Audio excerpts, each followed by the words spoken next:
I am just a shh.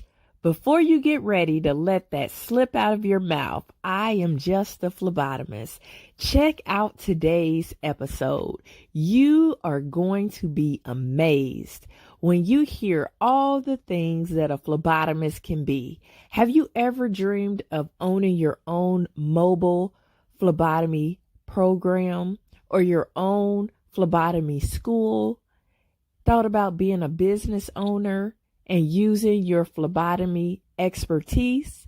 Then you need to check out today's episode where you will get to hear firsthand from an entrepreneur, phlebotomist, mobile phlebotomy instructor, as she tells us about her adventures from the laboratory to being out in the community, driving state to state in her own mobile program. Welcome to the eLABorate Topics podcast, where we focus on lab-specific strategies for medical laboratory professionals. We're proud to be the healthcare detectives that work behind the scenes to get the results needed to influence medical decisions. Let's grow together and jump right into the lab. Welcome to eLABorate Topics. I am your host and leadership mentor for this episode, Tywana Wilson. If this is your first time tuning in, you are in for a treat. Each week we have new leaders that come into our laboratory that gives us strategies that we can use inside and outside of the laboratory, giving you those personal development, leadership, and technical tips that you can use to be successful in your laboratory career. And today's episode is no different. We have an awesome leader in the laboratory space. I'm super excited to have her here with us today. Her name is Lisa Wylie. I am going to bring a little bit of information about her, read a brief bio, and then she's really going to come in because really what I'm going to say is not going to do justice to what she does or who she is. So Lisa Wylie is a phlebotomist specialist that has been in the healthcare field for over 2 decades with a ton of experience. She's a phlebotomy coach, instructor, mentor, as well as a published author. And if you haven't read any of her books, they are catered for the laboratory industry. They're very cool for your kids. You need to definitely look at those. She owns and operates a patient service center and a mobile phlebotomy program. So this is awesome. As we talk about phlebotomists and what they can do, we all know that they are critical in their role as being on the healthcare team. But I'm telling you, Lisa is going to give us some more information about how phlebotomists are really awesome in what they do. So Lisa, hello, how are you? I am fine, and good morning, listeners. How's everyone out there? So we are super excited to have you here. I read a little bit about you, but I would like for you to tell the listeners in your own words a little bit about your laboratory journey and how did you get to where you are being an entrepreneur, owning your own mobile phlebotomy company. Well, actually, guys, I started off in the lab, phlebotomy. Took a phlebotomy course actually at one of the schools that offered the first phlebotomy training aside from the medical lab technician program. So once I completed that, I went on to become a medical assistant, graduated with my degree as an MA. But I tend to like the phlebotomy aspect of it, so I stayed more on the clinical side, worked in numerous hospitals in and out, always did mobile as well, traveling. And I kind of liked that. I liked the mobile travel, the freedom of traveling, I should say, and getting out the hospital scene. So I just remember taking my MA course, graduated with Dean's List, and I just remember my instructor telling me, hey, you're able to teach this, and that was years ago. So, and that's always stuck with me. So when I first started out in 2006, I designed and opened my first phlebotomy training facility. So that was my first phlebotomy venture there, starting my own training school, because I wanted people to learn the correct way phlebotomy, because our work is looked down upon. People think, oh, you're just a phlebotomist or you're just that, but we play a huge role in the healthcare system as well as the laboratory, the other staff or professionals as well. We're a big part of the healthcare system, and I would like to bring awareness to that. Awesome. I think what you said is critical. You're right. We do play a huge part, and we count on our phlebotomists to be able to get us a viable sample that we can use so that we can get accurate results. For those that are friends of the laboratory that may not know exactly what a phlebotomist is or what a phlebotomist does, can you talk a little bit about what a phlebotomist is, and is there any special training or any certifications that's required? Yes, a phlebotomist is the person that actually goes in, look for a vein. We don't have the vein finders, so we have to be very proficient when it comes to filling or palpating a vein. There is special training. There are some in-house training where you can learn on the job, or you can go through a training course. My course, for example, is 9 weeks in length, and then they do a 3-week extern. Just landed a contract with LabCorp, who will be taking our students in and actually waiving the 1-year experience. So I make sure, or I always teach my students, it's not about the quantity of samples you can collect. It's about the quality.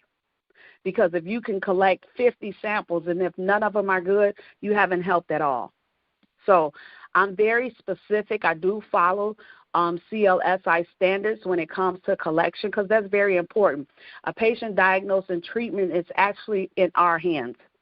So basically, life is in our hands. We want to make sure that we're doing everything correctly, and I take pride in what I do, and I pass that on. That was a reason for me stepping out to say, and also not only just sit back and say, okay, you're doing it wrong, but how can I help? How can I teach them the correct way to do it? Because if you're not learning the correct way, then, of course, it's going to keep trickling down. So that was a reason for me standing up saying, hey, you know what, this is important. What we do is very important. We may get passed over and looked over, but what we're doing is very critical when it comes to treating a patient. So like I said, we're the ones that it starts with us. The patient care starts with us. Because you can go in there and tell a doctor all the symptoms you have, but they can't properly diagnose you until you've had blood drawn, until the techs run that test, and then relay that information back to your doctor. Absolutely. You are right. You all are an essential part of the process. What about any certifications? Are any certifications required, or is that like an added bonus if somebody does get a certification? That is kind of an added bonus. Sometimes most of the hospitals would prefer that you have your certification. And it basically just shows that, hey, you've been through the proper training, and then not only that, that you inquired and you know the information to go in to pass that certification, because it's not a fly-by-night test. There's only 11 certification agencies, and they take that very seriously. Now, I do certify my students. I do put that within the program. That way they have everything and they're well-equipped when they go out there. Because if you don't receive your certification after your training, you have to wait 6 months, and then you have to get it documented from your employer that you've been employed a consecutive 6 months before you're allowed to go sit for that exam. Got it. Is there a premier certification, or can you talk to us a little bit about some of the certification agencies that people would go through? Well, you can go through ASCP, which is one of the bigger ones. You can go through NHA, National Health Career Association, which is one that I use, AMT, NCCT, NPS. So there's quite a few. There's 11. That you can certify to, but you also, too, want to make sure when you're doing your certification that you look at the different agencies, because what tends to happen now, or what is happening now, a lot of people are creating this agency and kind of targeting phlebotomists with these fly-by-night certifications or this course saying, hey, you can be an instructor, when some of those agencies are not accredited and are not legit. Got it. And so is there something, say, for instance, there's a listener that's listening to our interview today and they know that they want to get on the track of being a phlebotomist, like what should they look for these agencies to make sure that they're not coming across one of these that are a fly-by-night type of opportunity? What I would look for, you don't want, first of all, a course that's promising you they're going to pay you for how many students that you can bring in and get the certification. That right there is a red flag, because no national agency is going to pay you to bring in phlebs to their agency. That's not right. Another thing, when you're talking about phlebotomy courses, a lot of people like to get into phlebotomy, but go about it the right way. Don't look at the fast-track way of, okay, I want to hurry up, because at the same time, you are dealing with critical information for a patient to be diagnosed and treated. And not only that, you can do a lot of damage to a patient if you don't learn the correct way of collecting the sample. So you don't want to be in no fly-by-night classes. I recommend if you're going to take a phlebotomy course, make sure that you have information and research the course that you are going to take.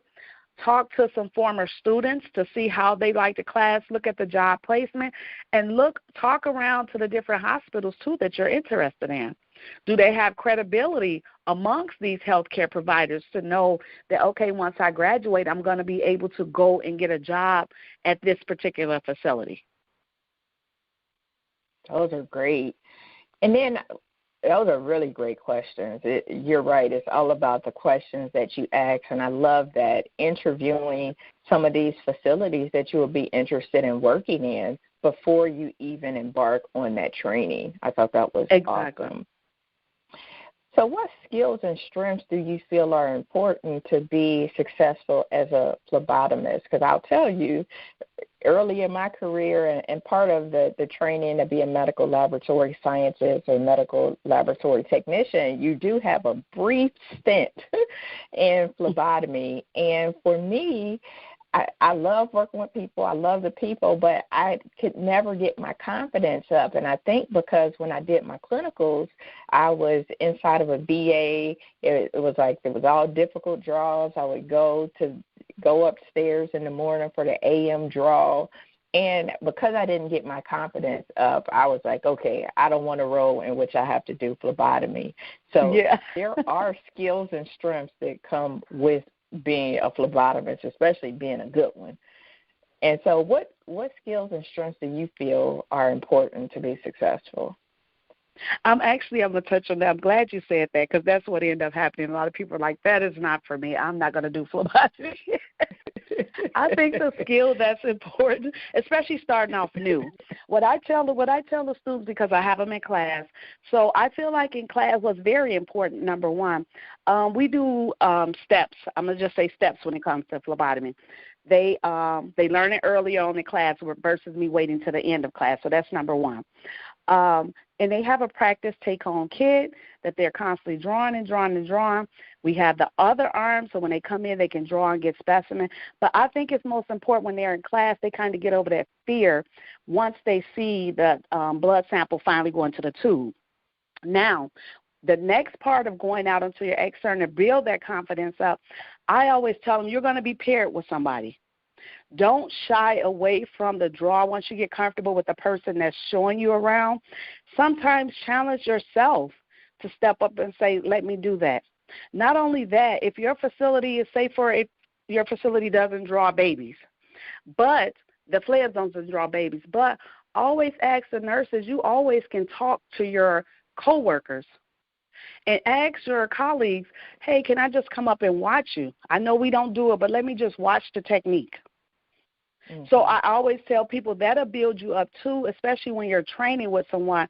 You can say, okay, that's a difficult draw, let me feel it, or let me try, especially since I have you here with me. And I think that's a good way to build yourself up. I always tell people don't shy away from it. Don't say, okay, I don't want to face it. Okay, no, I don't want to deal with that, because you never know when you're going to be put in a position and you may have to do it. And why not learn it earlier on so that way you're building that up? And it's never too late to always say, you know what, I need some extra training, or I don't feel comfortable. If you're not comfortable, don't go for it. But at the same time, put yourself out there. Don't be afraid to challenge yourself. Don't limit yourself on what you can learn. Absolutely. I think that's critical. I really like that you said, challenge yourself and even watch, even if it is the typical draw that you wouldn't draw babies or drawn from a foot or, any kind of complex drawing, even being able to be in the room to see how it's done. Again, I went and I had the confidence going into it in the class. Everybody's normal, blood is flowing, veins is great. Mm-hmm. But once I went into and going on the floor, really sickly patients, their veins rolling, I was like, oh no, to be better than others. Some days they would say, yeah, you the best. You the best I ever had. And that was awesome. And then other times they'd be like, you got one more stick. You got one more time. And that happens, I think, too, with, like you said, that confidence, getting familiar with the different techniques. I know now they've kind of stopped a lot of the different techniques. There's 3 methods in drawing. I do still teach all 3 of those methods. And I tell people that your index finger is your best friend because that's what you're going to be palpating. And you always want to be making sure you're feeling. Close your eyes and feel for that bouncy feel. Don't be so quick to go for something surface. I mean, if they have large veins, then, of course, don't go feeling around. I'm not saying that. But don't be so quick to, if you see something, and say, oh, okay, I'm going to draw from that. Make sure you're comfortable with your techniques as well. Because if you get that down pack and you're able to, I always tell you should be assessing the person before you come in there. And what I mean by assessing, you should know to be able to read their body language, if they're comfortable with having blood drawn or if they're not. If this is a patient that you need to be talking through the process, but don't ever go into a patient's room and feel like they're obligated to just let you just draw blood from them. No, put yourself in their shoes, and how would you want a person to approach you? And take caution when they're dealing or getting some specimen from you. So that way, if you do that, that can build your confidence as well. Put yourself in that patient's position. Absolutely. So that's huge, having that strength and skill of discernment, of being able to evaluate the room, being able to communicate effectively are all critical strengths and skills that are going to be helpful for the phlebotomist. So when people think of phlebotomists, they sometimes think the ceiling is limited, and they may be limited, especially if they're working in a hospital. Can you talk to the listeners about different opportunities of phlebotomists and ways they can go about expanding their network? No, you're not just limited to the hospital. You can go work for insurance companies and do their pyramid exams as long as you have that phlebotomy skill. You can go and do insurance exams, and you can set your own schedule, and that tends to be mobile. You can go work in a patient service center, and some of them will move you over to, and you won't be a tech, but you're somewhat as a lab assistant where you can do some of the clear wave testing that they allow you to do. So you can draw it, process it, and then test certain tests. So you can go to a variety of places. Fitness centers hire phlebotomists, and cosmetic surgeons, they hire phlebotomists in, so you're not limited. You're only limited when you're limited yourself in learning. That's why I say learn as much as you can when it comes to phlebotomy. You can be in a position to become a phlebotomy supervisor, a phlebotomy trainer, sit on different boards. I know one of my staff members, she's actually a rep for the phlebotomist. So within her hospital. So you're not limited to just, being in a hospital setting and doing this, and this is the only skill I have. Some phlebotomists, as you see, it's really growing, are opening their own mobile companies. So it's so many different paths that you can do when it comes to phlebotomy, long as you don't limit yourself. That's great information. Very great. And then I'm going to piggyback off of that. What if we have a lab professional, a phlebotomist who's on the verge of giving up and they feel like maybe they've hit their ceiling, they're tired of going into the hospital at 4 and 5 o'clock in the morning to do the AM draws, and they're like, I don't know where else I can go or do. What kind of advice, and I know you've talked about some of the different areas that they could work in, but if you were talking to, somebody that's in it, like what kind of advice would you give them to help them so that they don't give up and know that their ceiling is unlimited? The advice I would give you, first of all, is don't give up. Find what you were good at, even if it's not phlebotomy, and if it was phlebotomy. What did you enjoy most, or what brings you to work every single day for the years or the time that you've been there, that you loved it at one point? Get back to that. Get back to feeling what made you become a phlebotomist and what made you say, okay, this is where I want to be. I love what I do. I don't want to go any further, but this is what I want to do. Once you get back to that feeling, I think you can excel versus giving up. And also think about maybe opening and operating your own. It doesn't have to be huge. It doesn't have to be big. But think about, maybe, am I a person that feel like I will be more successful if I open my own and did my own thing? I think that will help you greatly in deciding that, versus just saying, you know what, I'm going to just walk away, because you have a lot to contribute to phlebotomy versus just walking away from it. Whether you want to educate, it doesn't have to be opening your own mobile. Maybe you want to teach the course. Maybe now you're at a way where it's like, okay, I have enough skills to pass on to somebody to learn the correct way. So think about even going to work and teach at a school.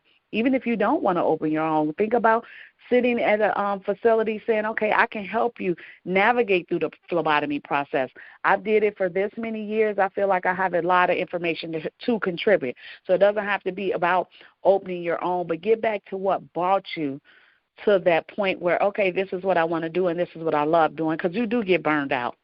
You're not appreciated. You're understaffed. So it does burn you out. It does. A lot of people are turning away from it because it's like, why are we here? Nobody appreciates us. Nobody acknowledges us. They think we're at the bottom of the healthcare barrel. So you do get burned out and you do feel a lot discouraged. But like I said, bring that remembrance back to what made you do it in the first place. Absolutely. I think that's critical for whether you're a phlebotomist or a medical lab professional, a technologist, scientist, because you can get burnt out. And you're right, you do have to go back to why did you get into it in the first place. And I know you talked about, having your own, and that's a whole different mindset for people of going from an employer to even thinking about how could I start my own. So what kind of steps would you tell people who are truly enjoying this conversation we're having? They are very interested in the information that you're giving. They're like, wow, she started her own business. She's an instructor. Like, how could somebody even get started into doing their own thing? Well, I think self-evaluation. Evaluate yourself and see where you see yourself at. Because like I'm saying, even if you look at it or you're listening to me and you decide, hey, you know what, I can teach, but I don't want to teach my own. I don't want to write the curriculum. I don't want to do that. Well, go down to some of the colleges. They're looking for people to educate.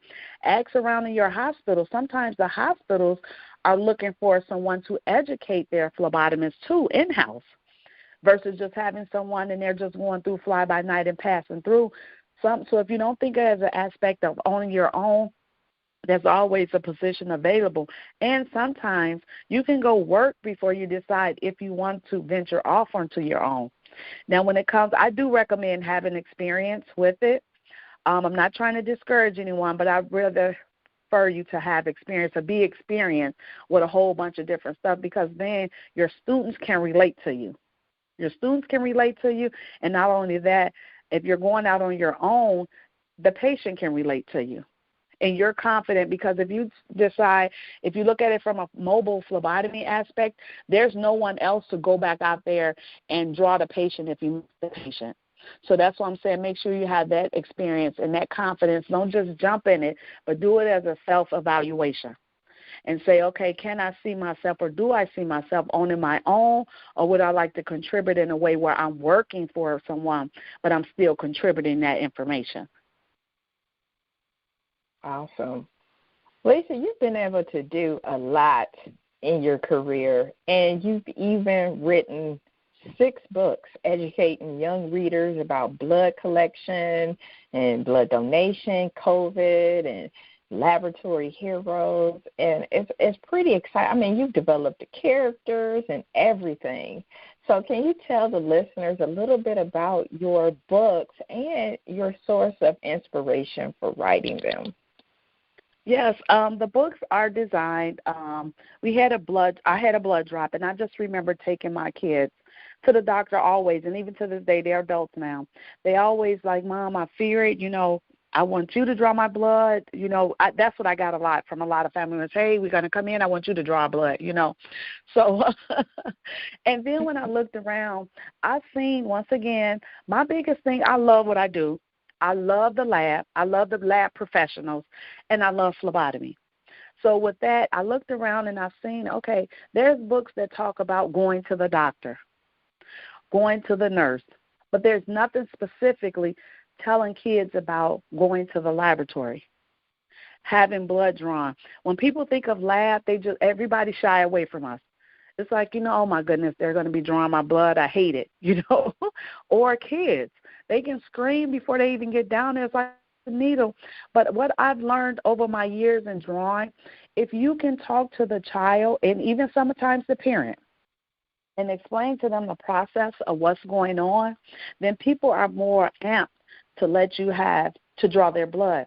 Now I have an 8-year-old child, and I had to take him down for blood drawing. He loves the Avengers, so he loves the superhero characters. So I would have to pretend like, hey, you're going to be a superhero once you get your blood drawn. This is that. So that prompted me to say, okay, why don't I take something that they're terrified of? Because who doesn't go crazy at the sight of blood? So why don't I take something that a lot of people fear and make it a superhero and have that character actually explaining to them what is going on? And not only that, he's explaining to a child what is going on, something a child can relate to. So that was an aspiration or inspiration for me writing my books and, once again, trying to bring awareness to the lab. What is going on in the laboratory? So I tried to go from all angles, whether they having blood collected. I deal with a lot of autistic kids, so I did make one particular where they can kind of follow along with the steps as it explains it to them. So the other one was the blood cell Avenger. That one actually explains to them the different components of blood, but not only that, how the body heals itself once it gets an owie. So it's different things they can relate to. Awesome. Then we had this COVID going on. Mm-hmm. No, go ahead. So we had COVID happening. So and that basically that book is designed to tell children what is happening around them. Once again, we use Timmy to explain what is going on and what's happening to the kids, what's happening with our environment. There's a germ out here. And what do we know about germs? So that book is kind of explains that one. Then we have the blood donation book. And basically, Timmy is explaining to Super Kid why it's important for people to donate. So that's when I look at that from that different aspect. So that's what I did. I'm sorry. No, you're fine. I love your creativity and your passion in bringing awareness to the lab, bringing awareness to blood collection, and how you've been able to bring our children into the interest. So we always talk about lab advocacy and what can we do in our own space. And I think what you're doing is awesome in your space of being able to bring awareness to what we do as laboratory heroes. So kudos to you. That's exciting. Thank you. Oh, and that's the other one, the laboratory hero. So that book basically explains what each person in the lab does. So nice.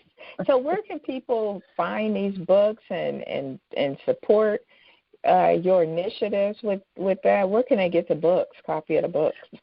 The books are all available on Amazon. So if you type in Timmy and Super Kid, you'll get the whole list of the books. I just recently launched where you can get the plushies, so you can order them as a comfort, or if you have it in lab, I have them prepackaged wrap where you don't have to take it out the plastic because of the COVID and everything. So we have the plushies now available, and those are directly, you will have to order through me. So we have Timmy and Super Kid plushies so the kids can take along, or just to have in a lab. Not so much kids. Sometimes adults like to see that too. So then they have their superhero Timmy they can hold on to, or that comforts them with having. But the books are all on Amazon. And I have the plushies in person. Also, for those you asked me earlier about thinking about if they come to their end, I have a book called The Journey, and it tells you how to open your own how to open your own phlebotomy training program, the different steps with that. Soon will be an ebook on how to open or evaluate yourself or opening your own mobile phlebotomy company. So that will be coming soon, but the rest of the books are right now on Amazon. Awesome. And I love that you said that. And that's one of the reasons for those who maybe have never heard this podcast before. And that's one of the reasons why myself, along with my co-host, Stephanie Whitehead and Lona Small, why we brought this podcast together to bring exposure to individuals such as yourself, Lisa, who are doing awesome things in laboratory medicine that are or could be unsung heroes to the profession as a whole, but are out here that's advocating for the industry. And so it's just an honor to have you on the show today to talk about some of the creative things that you're doing and, just bringing awareness to the industry. So with that, you are on social media, you are utilizing social media to promote the profession. And listeners, if you are not following Lisa and her group and her initiative, you need to. She has all kind of funny videos, all kind of inspirational videos about drawing blood, and you see her in her trailer, her mobile van, and she's out here doing collections. And she actually has a very large group that's on Facebook that's dedicated to, it's a huge phlebotomist group with over 2,000 members. So and I talked a little bit about, how you use social media to bring awareness to the profession, but just talk a little bit about why you do some of the things on social media that you do, meaning your videos, bringing awareness, having your group dedicated to phlebotomists and phlebotomist entrepreneurs. Well, that book was designed because I get bombarded with a lot of emails and phone calls. So I had bought the group together. There's quite a few, but I had bought this group together because a lot of people have different questions. One of the huge questions, and it talks back to what you were saying, some people giving up, to keep them motivated, to keep people, the phlebotomists, motivated, and to give them a space to share things. Sometimes we can't share things with the others, and we all may be feeling the same way. So that was a reason for the group to get that out there, have a shared space where the phlebs can talk, give tips or share tips with each other, share job leads with each other, because a lot of people or new people are graduating. They're always looking for jobs. I try to give resume tips on how to write your resume and what the employer may be looking for. Sometimes I have people where I have a day where I tell them, hey, you can email me your resume. We'll go over it, and then we'll write it together. So sometimes in my free time, I do that for people because I want people to stay in a profession. I love what I do. I love phlebotomy. I love people lighting up when I'm talking about phlebotomy. I just love it. So, and I wouldn't change it for anything. So that's what the group was created. And I kind of put / the preneur because then I get those too that's saying, hey, I want to join because I have a few questions. I started my own business, and I have a few questions for you.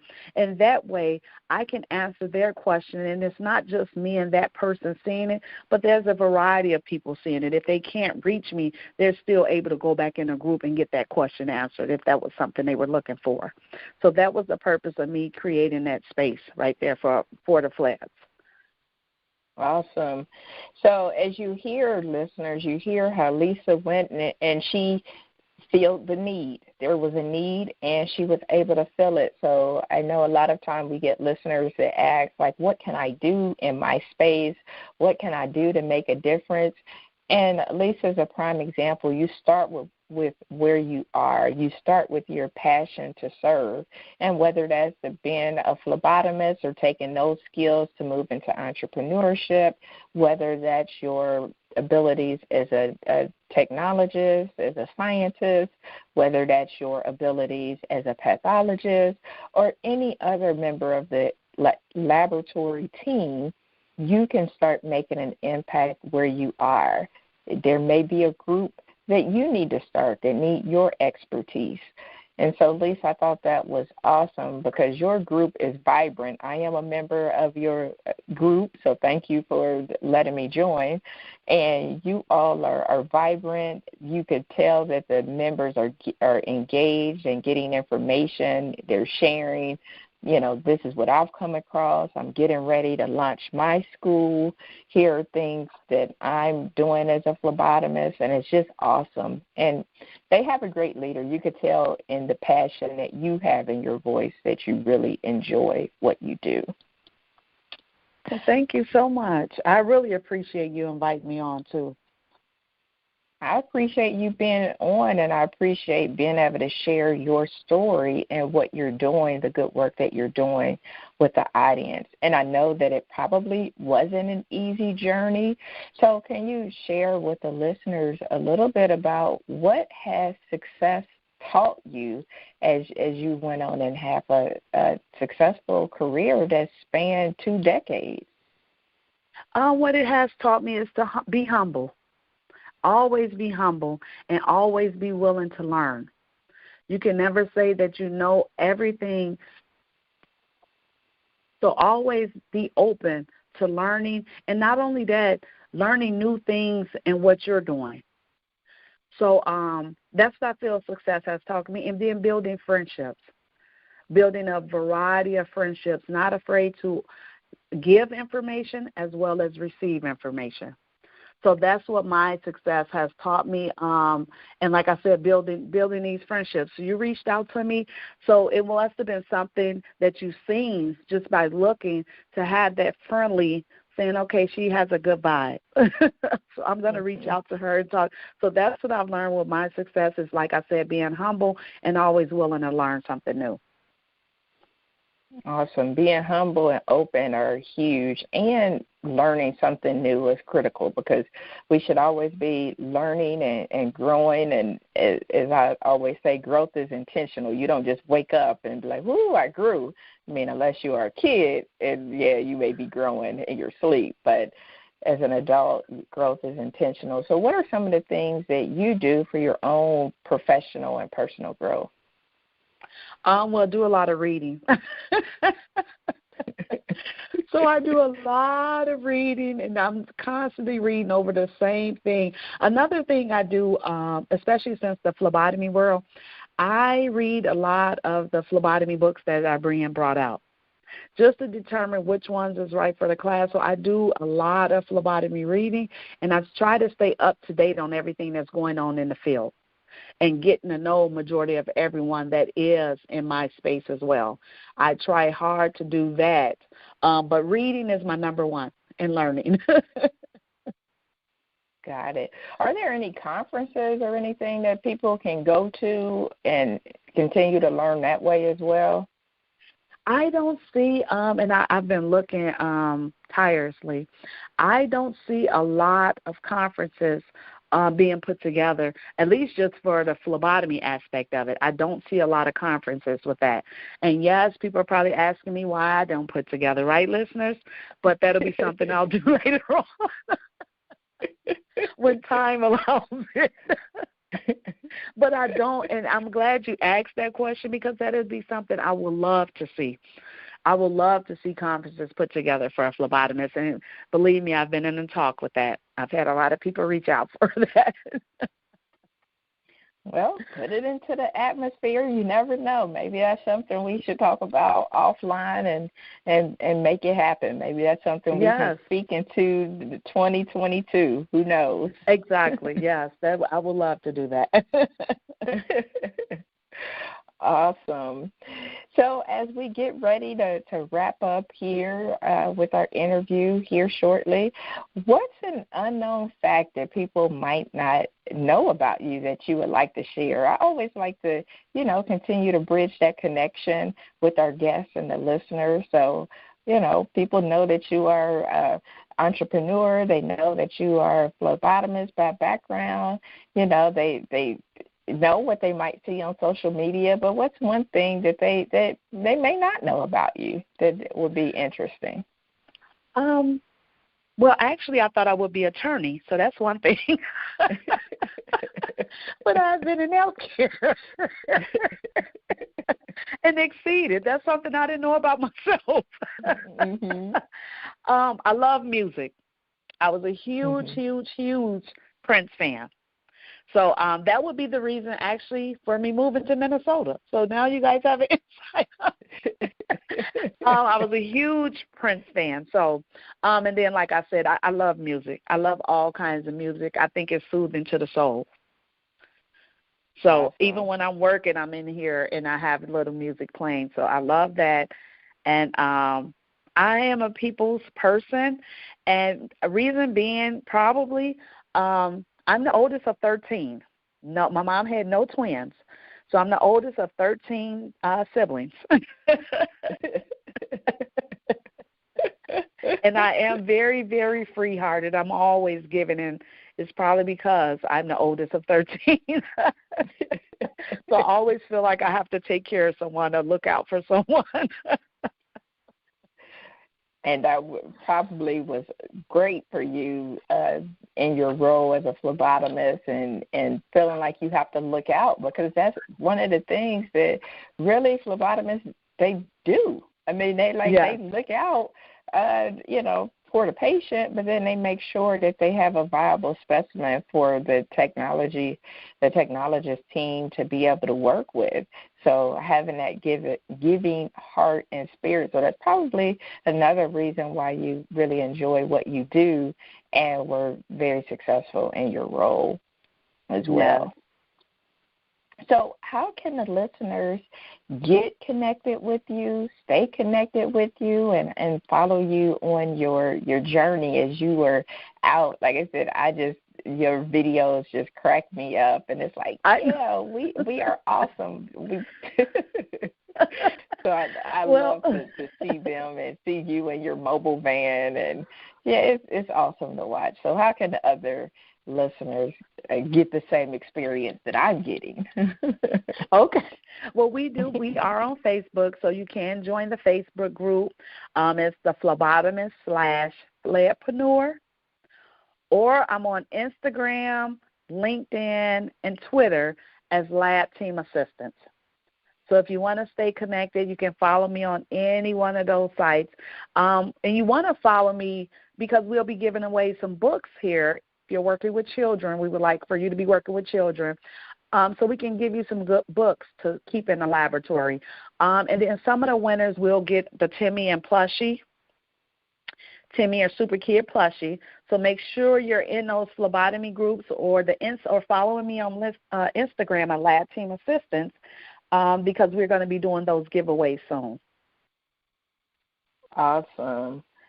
Well, Lisa, this was awesome. I really enjoyed speaking with you today and learning more about you and your journey inside and outside of the laboratory, being able to go from the hospital to being an entrepreneur to being able to travel the country, impacting the world one plushie, one book at a time. So this has been awesome. So thank you so much for sharing with the listeners today, and I look forward to connecting with you because we're going to talk about that phlebotomist conference, integrating it into something. We're going to talk about it. Yes. I would love that. Thank you so much for having me. It's really nice, like you said, to bring that awareness. And not only that, the techs, I always wonder with the medical lab technologists or scientists, like, where are they at? Where are they speaking at? So it's nice to be able to connect with you all as well. It is so nice, and so nice to start bringing or getting that momentum for the laboratory people to be able to come into a space and talk and then share their information on what they're doing, because there's so many wonderful people out here doing so many fascinating things. You are absolutely right. And together, we are better. So we just have to keep impacting our space, one laboratorian, one test, one hospital at a time. Exactly. And don't forget the one stick at a time. You are absolutely right. One stick at a time. So we'll close out with that. One stick, one team, one vision, one goal of improvement and impacting the laboratory and bringing exposure to what we do. Yes. Thank you so much. Thank you. So thank you, listener audience, for tuning in to this week's episode of eLABorate Topics with my awesome guest, Lisa Wylie, who is taking phlebotomy to the streets. She is bringing phlebotomy and the information to a team near you, with a book near you, impacting the world one stick at a time. So please tune in week after week to hear another amazing episode. Follow us at directimpactbroadcasting.com. If you're interested in being a guest, please reach out. You can find a contact form at directimpactbroadcasting.com. Reach out to myself or my co-host, Stephanie Whitehead and Lona Small. And until next time, have an amazing week. Thank you for tuning in to another episode of eLABorate Topics, where your hosts discussed relevant strategies for laboratory professionals. Please subscribe to this podcast on your favorite podcast platform and listen to us on directimpactbroadcasting.com. Stay tuned for another episode with information you can use to excel in your lab.